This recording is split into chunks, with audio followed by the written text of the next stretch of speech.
Halloween night, 2016, I was downtown Austin doing street ministry. That's when I first encountered members of the Church of Wells, and we started talking. They said, hey, we're doing what you're doing. We're following Jesus. Do you want to go with us? And I said, sure. So I agreed to head out to Wells.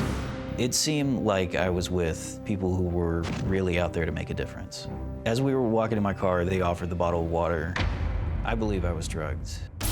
As we drove through the night out to Wells, they began to just kind of preach and preach. It was just relentless onslaught to the point where the words that he was saying didn't even make sense anymore. The compound was approximately a few acres. They had several log cabins. 70 to 80 members lived at their compound. Looking back in retrospect, it was certainly a red flag. As they began to show me around, the new members were already aware that I was there and were looking forward to meeting me. I've come to learn that cults tend to do what they call love bombing, where they continually make the new person that they've brought in feel loved so much more than the rest of your world. The Church of Wells is a cult, in my belief. They tend to disguise themselves as people who are running a legitimate ministry. I am convinced that I was drugged in my time at the Church of Wells. I remember in the middle of the day that I just completely passed out. One of the infant girls was left on a plastic lawn chair. Some of the men of the Church of Wells approached the baby. She's crying because her mom isn't there.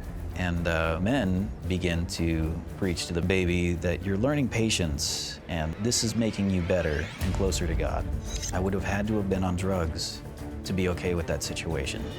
On the third day, I'd finally gotten reception. I had no idea my family was looking for me. A lot of the calls and the texts started flooding in, explaining that it's a cult and that you should get out and that you're in danger. The very day that my family and friends drove up, during the initial meeting out in front of the cabin, it turned into a big debate. Mark and Rick began to talk and preach at my family, essentially trying to antagonize them. It sounded like two families arguing over custody. It was absolutely a miracle, without a shadow of a doubt, that I'm here to talk to you today. Because people don't just walk out of that place in the middle of the day. People go there and are not heard from again. Okay, Jordan, we are glad to be talking to you today. And I want to be very clear that we have to address all of this as allegations because they have not been charged with wrongdoing, they've not been tried, they've not been convicted, so these are allegations. You are fully entitled to your opinion and entitled to describe your experiences, and that's what we want you to do. Now, you say that you drove 4 hours out of Austin, and they gave you a bottle of water. You think there was something in that water, right? It's very likely, yeah. And you were drug tested. You said you did a hair follicle test and found 2 drugs. And were you on either of those drugs before you went to the Church of Wells? None. Did you have prescriptions for those drugs? No. Did you take those drugs recreationally on the street? Never. Or anything? So he doesn't even take aspirin when he's got a headache. And you have no history of taking those drugs since that time? None whatsoever. Okay, but you found them in your system, so you're concluding that he got them while he was there.